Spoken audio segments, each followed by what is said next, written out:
salaamaaleykum wa rahmatulah mbokk yi ñuy seetaan ci seen chaîne bi di Kirène TV tey ñu dellu siwaat ci suñu émission bi di weekend avec ñu dalal suñu gan bi di Malick Gueye ñu ngi lay nuyu. salaamaaleykum Pape maa ngi lay nuyu dara. macha allah Malick ñu lay remercier bu baax a baax si invitation bi ci wuyu si bi ñu wuyu si donc ñu bëggoon tuuti nga defal ñu benn présentation kan mooy Malick Gueye. Tout d'abord da ngeen may tuuti ma remercier leen d'abord. waa Kirène TV.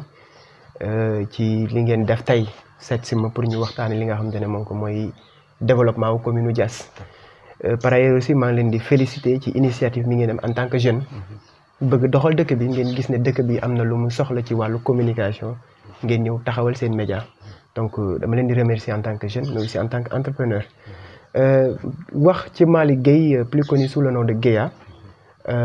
mettiwul dama naan Malick Gueye donc c'est un prof d'anglais d'abord depuis 8 ans ci laa njëkkee ci li may juste après mon bac j'ai fait une année deuxième année ma commencé jàngale à l'université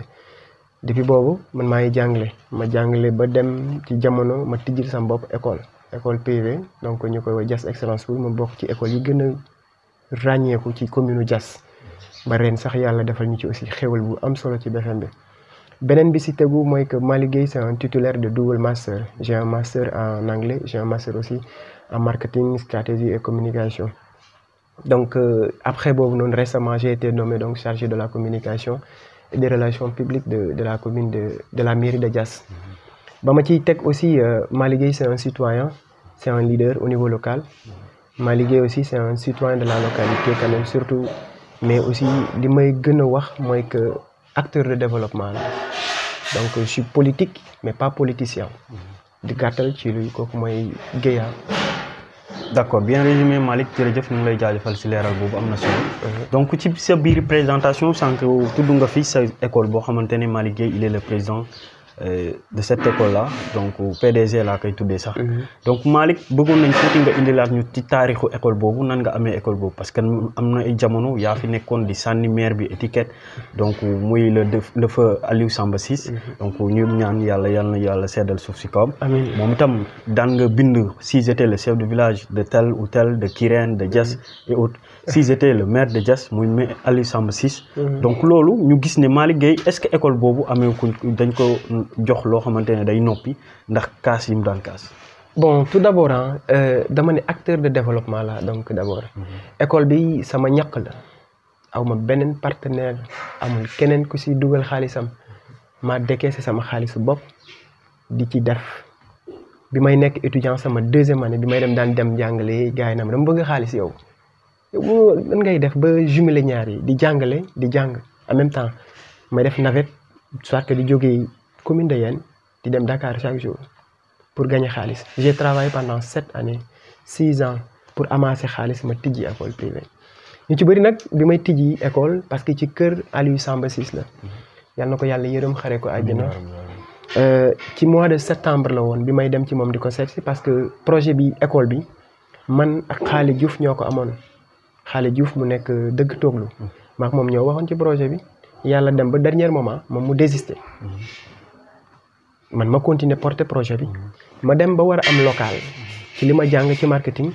ma gis ne kër Aliou Samba Ciss moo gën a placé ci commune Diass wala ci Diass ci wàllu njaay éducation commerce et tout ça ci laa dem gis paa bi li may wax nii am na ñu fi témoigner tey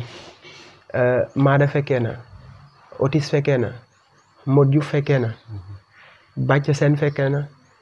ak kanam ko ak délégué dama leen fekk ci bureau Alsam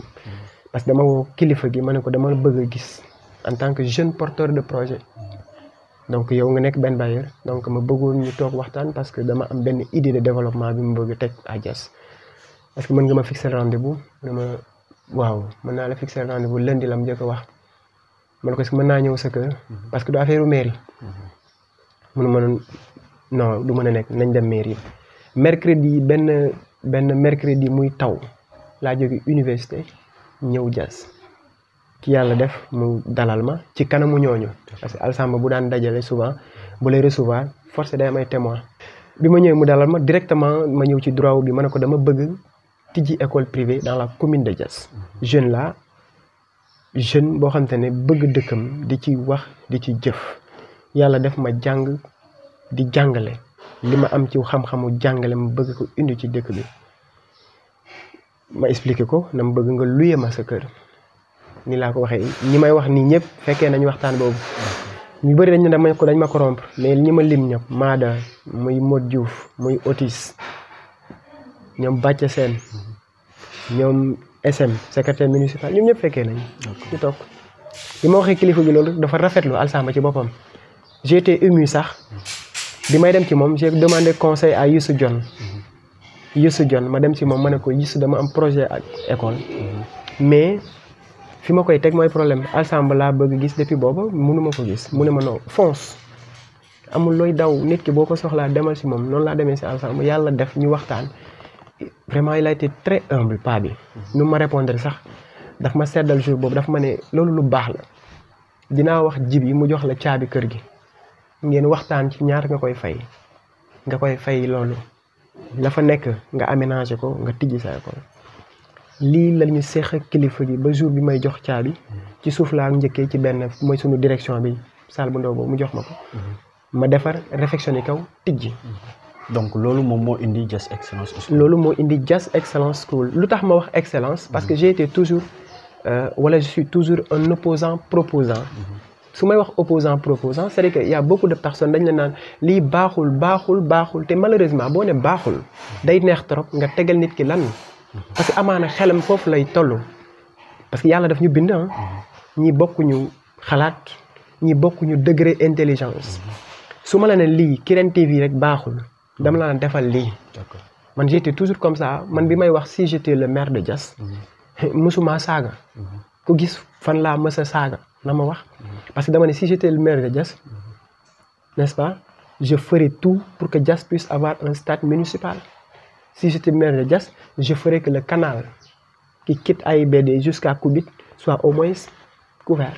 damay proposer tout en sachant que gestion bi fi nekkoon musuma ànd ak moom ça soit clair donc ci loolu développement boobu moo tax may jóg di wax saa su ne. merci beaucoup leeral boobu am na solo donc fi nga génnee noonu ne nga si mujjantal bi góor gi dalaa mujjee boole ak doomam ji ñuy wax Djibi Ciss. exact donc muy PDG wu groupe solution. léegi Malick Gueye est-ce que bokkul woon ci groupe solution wala ba léegi. non honnêtement parlant. musuma bokk ci groupe solution. musoo seq waxtaan ak Djibi ci wàllu groupe solution. exactement si Djibi seet si na ma fii ci Nunga mooy sama koñ.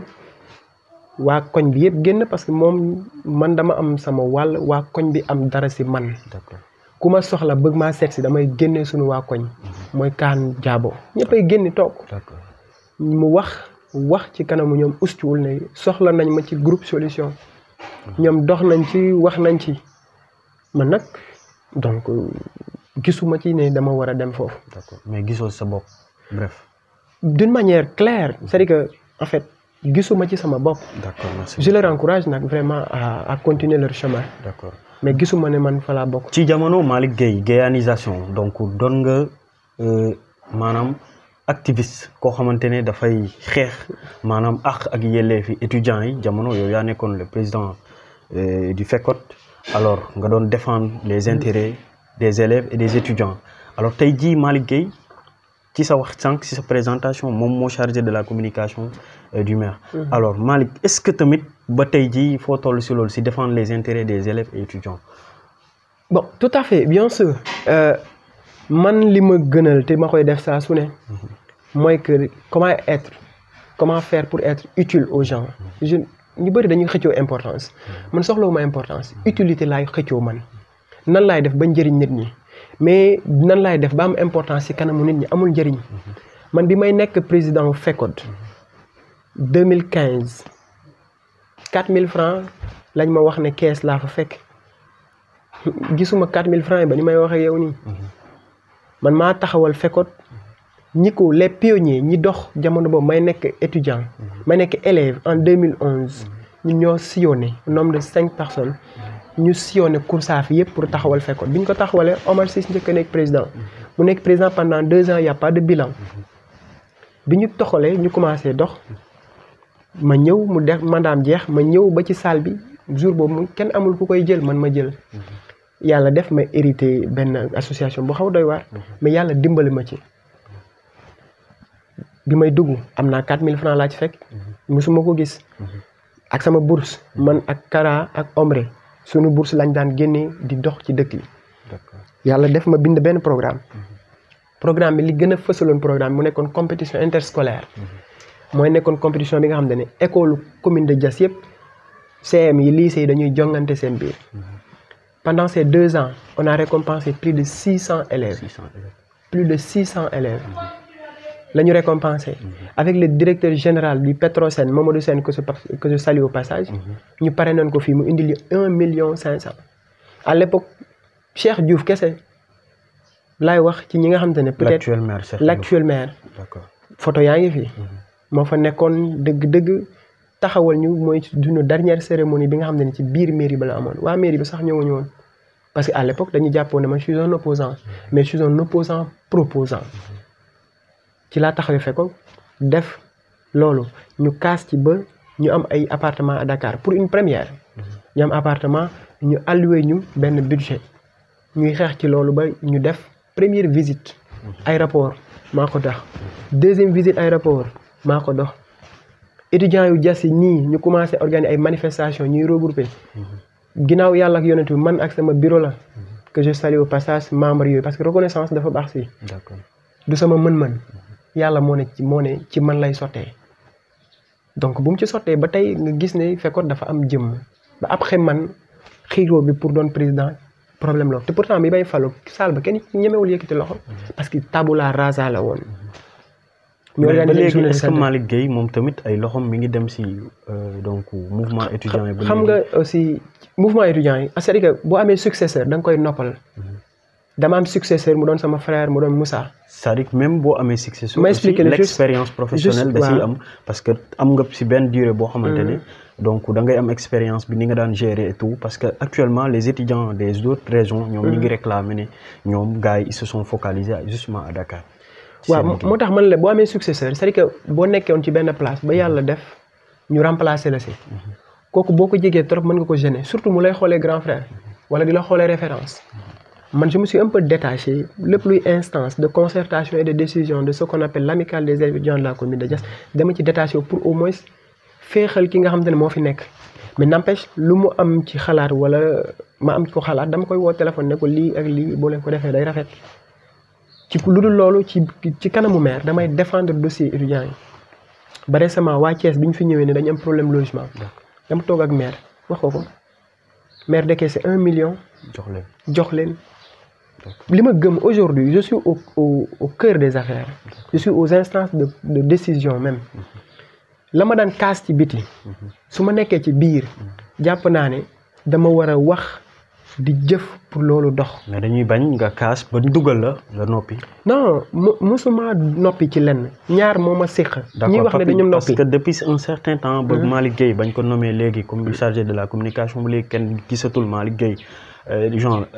ay publication yu mu daan def. muy def ay suggestions xam nga Diass fan yee. seen canal bi actuellement sax seen yoon yi sont impraticables. donc ba léegi dégguñu Malick Gueye fu mu ci defee benn publication bu jëm si wàllu boobu. xam nga aussi nañ nangu leen kuy màgg. boo changé wul rek baaxul. dëgg la mais changé positivement bien sûr man bi may avant may tijji école j'ai payé 2 millions à BM Dakar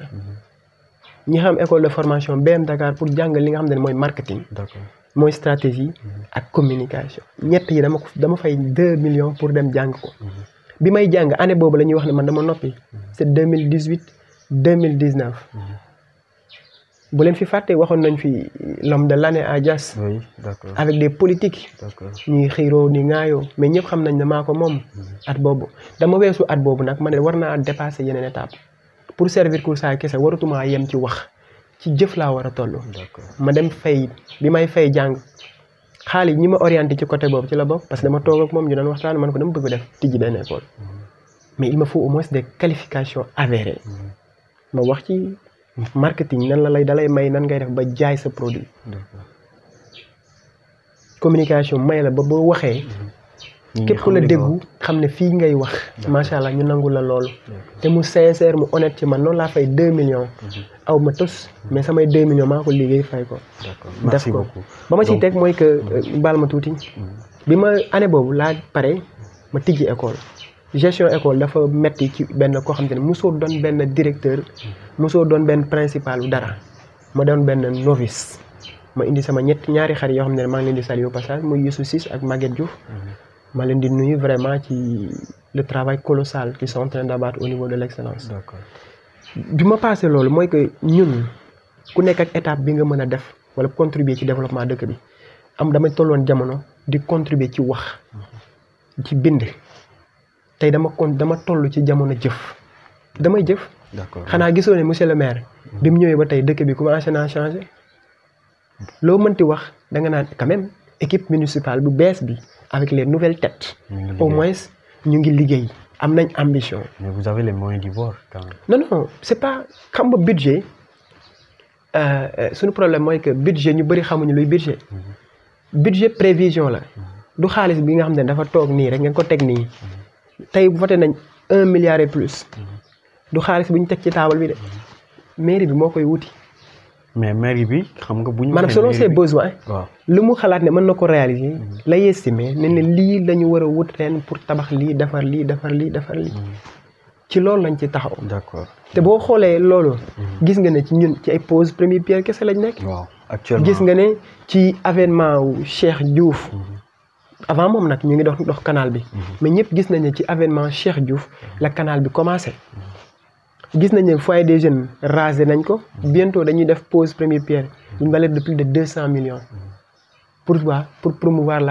la culture boo leen amee seen événement yi doo leen soxla pour dem centre conférence Diamniadio jas ngeen di yam seen xarit seen gan yi bu ñu jógee Fongolemi wala jógee États-Unis sax mën nga leen dalal foofu. d'accord merci beaucoup si leeral boobu gis nañ ne tamit monsieur le maire xëy na benn xeer bu ñuy sànni la tamit boobu ba léegi ba mu faloo ba léegi mi ngi posé ay première pierre réalisation yi aussi ça reste en rade donc si loolu ñu jàll si cadre politique bi Malick Gueye donc buñ ko daroon jox benn étiquette politique boo xam ne Malick Gueye fii la bokk tey ji daañ am difficulté pour def ko parce que wax nañ fi grand parti Malick Gueye mu représenté woon fi Malick Gakou et donc comme presque sax dépendant département de Mbour nga amoon fi doole lool Malick Gueye si Pastef Malick Gueye si APR Malick Gueye exactement Malick Gueye fan la bokk Malick Gueye donc tey jii moom mooy naataango Cheikh Tidiane Diouf Cheikh Tidiane moom mi ngi PS Malick Gueye en quelque sorte si ban parti la nekk juste balaa may doontu question c'est que dama bëgg ñu comprendre leen na dañu bëgg ce qu'on appelle la transparence et la traçabilité d'accord c'est que pose première pierre bu ñu def pose première pierre ñëpp dégg nañ ne lii de dinañ def pose première pierre xanaa pose première pierre bu amee inauguration war na am xam nga suñu président bi monsieur Macky Sall moom itam non ñun doxuñu ci Macky man je suis désolé man bokkuma si Macky cautionné wu ma politique am ànduma ak moom mu leer dafa leer dawuma si je ne suis pas aux côtés de l'APR ci moom laa njëkkee def nag adhéré ci benn parti politique aw moon carte mais Mariama Dione Fat Ndione Coly Lamane Ndiobo et cetera ñun ñoo njëkk fii ci APR ci laa commencé balaa boobu nag je suis un intéressé un assoiffé de la politique boo xam ne damay suivre lépp luy politique bëgg ko mais dama la ne Cheikh lu muy def ay pause monsieur le maire di def ay pause première pierre dañ leen bëgg ëllëg si biir ñu woo leen ne kaay leen lii defoon nañ pause première pierre ñëw leen ñu inauguré ko gendarmerie baa ngi nii noonu quand caserne sapeurs-pompiers bi pare na bientôt dañ leen di woo grand ngeen ñëw filmer affaire bi ñu wan leen ne bii pare na réalisation bientôt ñu defal leen aussi pause première pierre lii bu Sakirac école primaire bu Sakirac maternité Bokho aussi bi nga dem Benteñe aussi dañ leen di woo parce que nous sommes aujourd'hui ci eeru maanaam def mu leer preuve politique par la preuve nekkatuñu ci promesse lépp lu ñu téewul suñu loxo duñu wax ne lii dinañ ko def parce que aussi ñun ay xale lañ maa ngi ñaan yàlla sama doom ma fekkee ko ci biir Koursaafi mu màgg aussi ñu koy wax lu rafet ci papam kon mënumaa nekk xale bu ndaw bazarder sama bopp nii ngir Cheikh Diouf wala ngir alalu liñ may fay mairie ba ma wax la lenn parce que ñu bëri dañ naan foog ne xaalis moo ñu fa dugal liñ may fay ci enseignement c'est 5 fois plus liñ may fay ci mairie ba ak ay weccet li may am école c'est 5 fois plus liñ may fay ci mairie ba. donc kon mairie ba da nga fa dem par. non amour ambition ak amour. amouru dëkk bi la. gëw ma ne durée bi la xam la laa gëm dañuy tardé ñun xam nañ suñu problème woon Aliou Samba Ciss yàlla na ko yàlla yërëm xare ko dafa fi nekkoon amul woon ñu koy encadré dëgg pour teg ko ci yoon. problème bi loolu la woon parce que déjà nit Olof Njaay dafa ne benn bopp ñaara ko gën ñaari bopp ñetta ko gën ñeenti bopp juróoma ko gën ci wax ci lu tax mu wax loolu ci xalaat la parce que mbooloo mooy doole. Cheikh aujourd'hui boo waxee ni loo mënti wax da nga naan équipe bu mu am baax na. Aliou Samba Ciss c'était ça son problème amuloon équipe boo xam ne da ko mën a wax ne yow defal. Malick temps bi mi ngi ñuy tënk aussi ñu xaw a gaaw si. côté grand parti bi fi nga ci toll. grand parti quitté naa ko. depuis 2000. nekkatoo grand parti. non amuma benn parti politique actuellement amuma benn parti politique. Malick Gueye di moins autant pour moi nekkoo Pastef. non nekkuma Pastef man xam laa gëm. c'est le projet de Ousmane Sonko qui m'intéresse c'est pas la personne de Ousmane Sonko ou le parti. man je suis un défenseur du projet de Ousmane Sonko. parce que un projet est porté toujours par une personne. Ou bien par un groupe de personnes. Effectivement. li ma intéressé ci Ousmane Sonko c'est pas ça sa personne physique. xam li ma intéressé mooy lu mu xelli ne askan bi buñ jaaree fii mën nañ dem. de manière générale du en quelque sorte la personne de Ousmane Sonko moom moo intéressé les gens mais li mu wane. non parce que xam lu tax ma wax la ko aujourd'hui xam lu tax ma wax la ko. aujourd'hui ñu bëri dañ la naan diw dama ko bëgg te yàllaa tax. fu mu far falaa far bu yàq dëkk bi sax ma ànd ak moom mais loolu yaa xëy ci du honnêteté xam nga honnêteté mooy leen affaire publique maanaam alalu askan bi amul ndey amul baay amul deret xam lu mu am est-ce que li ngay def baax na wala baaxul ak a bëri ci commune Diass aujourd'hui ñoo xam ne dama leen di topp parce que ñoo bokk sang ñoo bokk deret dama leen di topp parce que am nañ alal dama leen di topp parce que lii xam li ma gëm ci loolu bu ñu la defee ba yóbbu la ci affaire publique yow da nga war a def à ce que askan bi gis boppam ci lu muy def aujourd'hui Macky Sall cherté bi li ñuy wax la cherté de la vie train de vie bi dafa metti ñu bëri mais dañuy génn di ko défendre ba tey mais lu tax ñemewuñ ko wax ne yow wàññil dundu askan bi parce que dañu gëm ne seen lépp ci Macky la donc je le dis aujourd'hui monsieur le maire Cheikh Tidiane Diouf bu defee naka sudul noonu dama ko koy wax ci biir néeg d'abord comme d'habitude du ñuy waxtaanee bu ci yemul nag ñu soog a génn tey balaa ñuy coow am na dañ koy waxtaanee si biir néeg yàlla def mu doon un maire boo xam ne tellement ouvert accessible ba pare yàlla xam ne dama lay wax ñun dañuy toog ak moom mu teg ñu teg mu nangul ñu lu ñu teg parce que on est dans une gestion collégiale c'est pas une gestion de dictature c'est une gestion collégiale boo xam ne yow Pape da ngay indi sa idée mu déglu la mu indi idéem nga déglu ko kuy convaincre moromam ñu teg loolu ci intérêt askan wi soxla ñu koo xam ne day autant da lay wax ne lii laa bëgg et surtout du leen déglu Cheikh n'est pas le cas ce que je dis dama koy wax sama baat ni poto à part Youssou Dione laay wax nii politique Cheikh laa si gën a naw tey à part Youssou Dione te Youssou du politique politiciens yi Diass Cheikh laa teg ci kanam mais yow est-ce que ci ay jamono amoo woon benn leader boo xam ne moom moo waroon présenté wu communal waay non leader communal non parce que avant Al Samb yàgg Youssou Dione nekkuloon di préparer benn parti boo xam ne non Youssou du parti Youssou du parti man maa amoon idée à l'époque proposer ko mu ñëw très bien wax naa ci ak moom sax mais Youssou wax naa ci ak Youssou lan moo tax Youssou mënul ñëw non loolu moom il faut demander ça à Youssou mais wax naa ci ak Youssou je pense que comme bu fekkee waxtaan ngeen si dina la wax ses raisons non Youssou bi may wax ak moom wax naa ak moom ci jamono le mouvement Youssou Dione daw ma ci samay maanaam su may wax dara du ma ko daw parce que kenn saxaluma leen d'accord démb gënoon na metti boobe kere ñawat yaay tubé yu xotteeku sunu yaay yi buñ toggee reer cere lay doon añ cere ndekki cere kon jamono boobu bu ma fenul pour am xaalis du tey du ma yàlla sutural ba ma mën a sol jesner may fen pour nit Youssou dama ko téléphone yàlla defoon jamono boobu mu xawoon feebar ba mu def opération nekkul woon dans les disponibilités wala dans la capacité de discuter avec moi sur ça mu jox may raison ngant ma déglu ko sama nomination bi ak Cheikh nag ñëpp xam nañ ne yàgg naa soutenir Cheikh bi Alsamba gaañoo ba tey te ma def live man leen équipe communale bi tey parce que dañu waroon fal ci conseil municipal boo leen xoolee Cheikh moom mooy meilleur profil ba ma koy wax intérim la woon ñu jógee ci intérim ma gën a leeral ci samay live yi may def lu tax ma ne Cheikh moo ëppal parce que Cheikh dafa tarbiyu ànd nag ñu bëri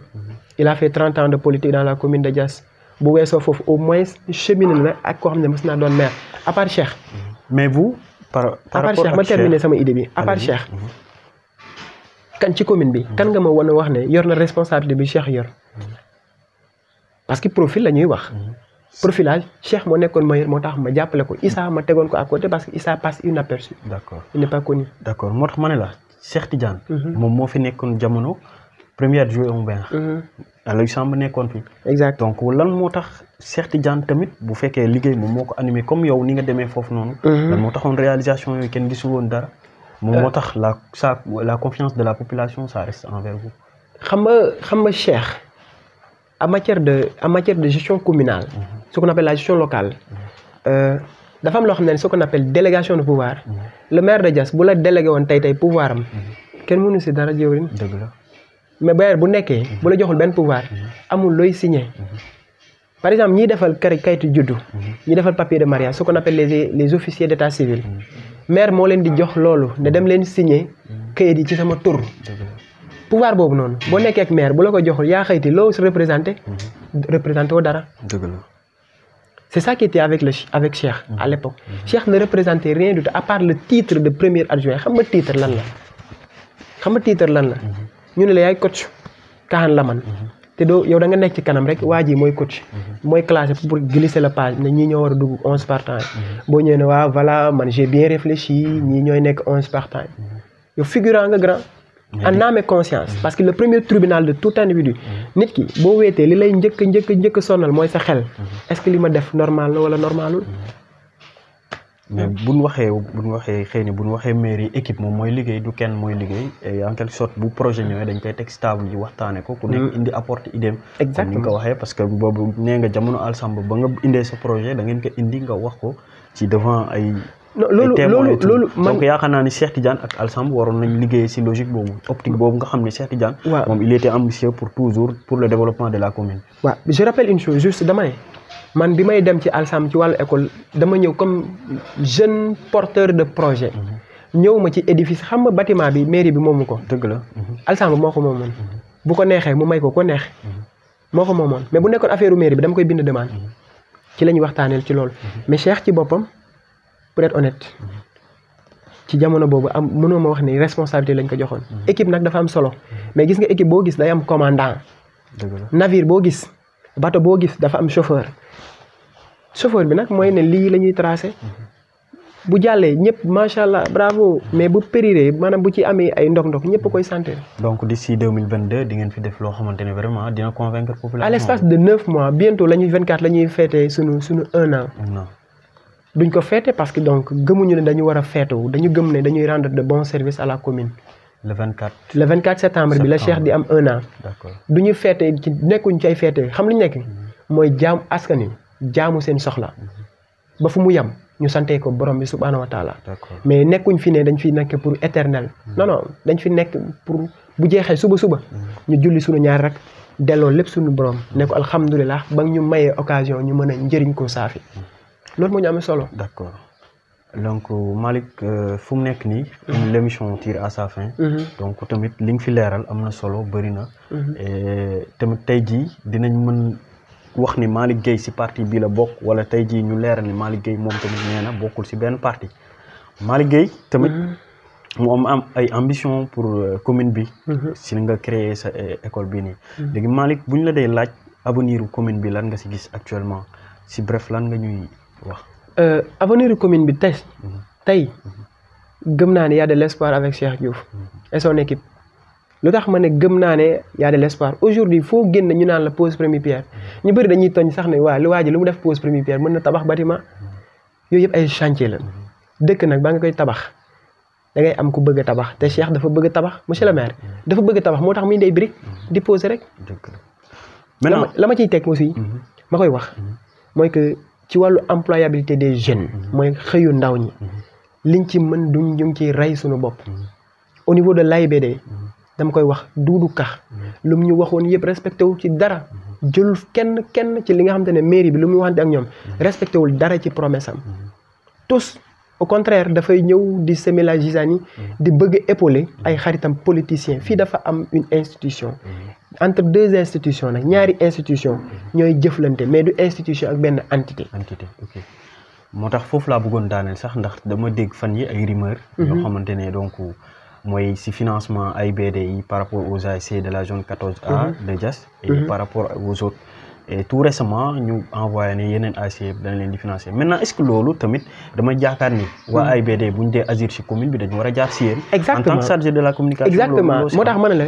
la ñun waa zone 14 dañu bind lettre mais recevoir leen lettre par maanaam seen journée de tirage lañ ko woon pour que ñu waa AIBD ñëw ci journée de tirage laa la wax de ñu jàppale leen ci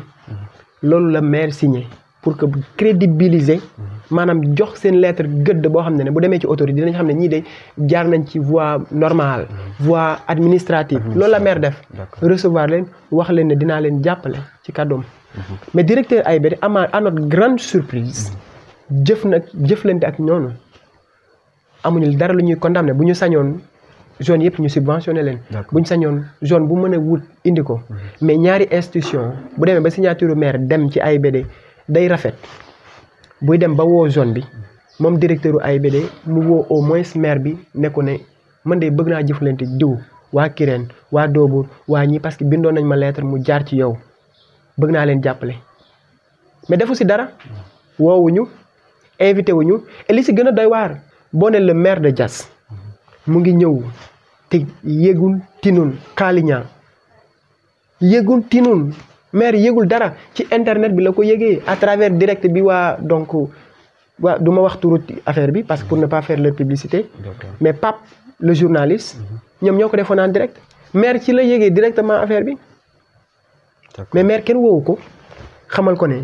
dinañ jox ñi waa subvention kenn woowu ko nekku ne nii ak nii mais li ñu wax maire dafa leer yëgul tinul amuñu nag suñu jeunesse bi lu ñu am alhamdulilah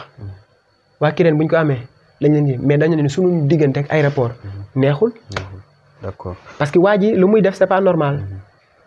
donc Malick si gàttal xëy na tamit entreprise bii di AIBD wala donc aéroport bi xëy na bu ma seetee suñu njiit yi peut-être mën na wala seen directeur bi mën na fi indi jeexi jaaxa ci seen côté liggéey je pense que ni ñun en tant que waa commune bi ñu waxtaan suñu biir ba kenn bañ indi leeral suñu diggante donc sa ci sa analyse bi woon sànq ak li nga doon leeral dafa mel ni am na benn entité boo xamante ne moom la ñuy favoriser beneen bi ñu xaw ko léser maintenant si loolu peut-être l'émission tire à sa fin say dernier kàddu ci li ngay tëjee si loolu après balaa may wax si loolu nga baal ma parce que dama naan ñun tey foo ñu gëm leen gis nga les frontières imaginaires mooy que Diass laa dëkk Kirène laa dëkk Doobour laa dëkk il faut que ñu enlever ko d'accord récemment ci affaire aux subventions yàlla xam ne lire naa ci benn commentaire boo xam dafa ma metti parce que ñun fii ak 15 ans fii ak 20 ans ñun ñooy doon paaw dëkk bu ñu yàlla mayee gudd fan inchallah sa doom mën na ñëw di ñaan ci sama doom mais man bu nekkee ne mës naa la saaga jamono du neex te nuñ nañu bañ keneen jóge fële di ñu diviser gis nga subvention du dara warul yàq li ñu boole moo gën a am solo fuuf yookaam yaandool léemu moo gën a foor yooyu fuuf ay xaalis ay nit nii ñun nag commune bi dugguñ ci problème boobu jéemuñ cee dugg mais bu ñu amee par exemple ak benn incompréhension avec l'autorité de l'AIBD dinañ ko wax ne li nga def waroo def di réagir parce que dafa ne c'est dans le cadre de la RSE boo demee seen page dañ ne c'est dans le cadre de la RSE la responsabilité sociétale d'entreprise RSE foo ko gis ci institution ak institution lay jaar d'accord te institution suprême ci commune fii ci commune bi mooy la mairie waa nan ngay réagir ci RSE te jaaroo si Mamadou Diouf nag il a le droit parce que Mamadou Diouf du institution c'est une personne Mamadou Diouf du banxaas nit la am na droit maye ay subvention mais képp ku fi maye dara da nga war a jaar ci institution effectivement loolu la waa ji deful d'accord moo tax ñu koy ñun dañ ko ne fa nga waroon jaar jaaroo fa la nga maye nag duñ ci commentaire parce que ci suñu askan bi la ñëw dañ naan alhamdulilah mais fa nga war jaar jaaroo fa xam nga lu tax parce que day politique kan lay politique waa ji day non c'est que lu muy political dafa bëri kan lay politique benn kanaalu Diass mi gis ngeen ne dafa yéex liggéey bi moom la est-ce que xam ngeen ko parce que aujourd'hui il est en train de contraindre. j'ai posé la question moom kan lay politique mais lu muy political dafa leer waa APR lay political. waa APR su ma déggee waa APR Mamadou Ndione moom moo fi yore. moo fi nekk di ko influence ci yenn yi parce que Mamadou c'est son grand frère. d'accord c'est son ami donc est-ce que xam ngeen ko. xaw ma woon loolu moo tax. canal bi dafa yéex xam ngeen lu tax. moom la. Mamadou Ndione en personne. non pas Mamadou Ndione. directeur AIBD. directeur Doudou Ka. li mu waxoon fondation AIBD mu waxoon ne dina ko def ci commune Diass bi 100 millions amul dafa noonu dina jël ay jeunes ci commune bi amul yu bëri la waxoon ci wàllu RSE defu si dara wàllu employabilité des jeunes defu si dara la si deful parce que pourquoi c'est de la politique. D'accord. waa APR lay political nag maintenant nous ne sommes pas là pour un parti nous sommes là pour une communauté saafi. D'accord. gis nga lu mu ñu jaral pour que suñu askan wi ñu soulager leen dinañ ko def. lu mu ñu jaral pour que waa Diass commune ñu gis seen bopp ne dëkk baa ngi dox seen doom yaa ngi am xëy dinañ ko def. Inch'Allah. Merci Malick Gueye donc ce dernier mot. donc dernier mot mooy que d'abord damay remercier sama yaay damay remercier toujours sama yaay aussi remercier samay mbokk yi remercier waa Diass waa Kandamul Nunga Sakirak remercier waa commune di terminer aussi ci waa Kirène TV di leen wax ne aussi li ngeen di def ñu ngi koy rafetlu xam naa ne les moyens ne sont pas là mais malgré tout y a l'engagement parce que nit ki bu amee engagement rek day dem donc ñu leen di ñaanal en tout cas brillante réussite par rapport à vos programmes mais aussi par rapport aussi ak li nga xamante ne mooy wàllu seen couverture surtout aussi ci nawetaan yi ngeen sensibiliser jeunes yi lépp luy violence ñu moytu ko parce que askan bi kur saafi la yaandool la caages yolookaam yi liyee mu yaakoon ñun ñëpp ñun ñoom benn lañ donc maa ngi remercier ñëpp di leen wax salaamaaleykum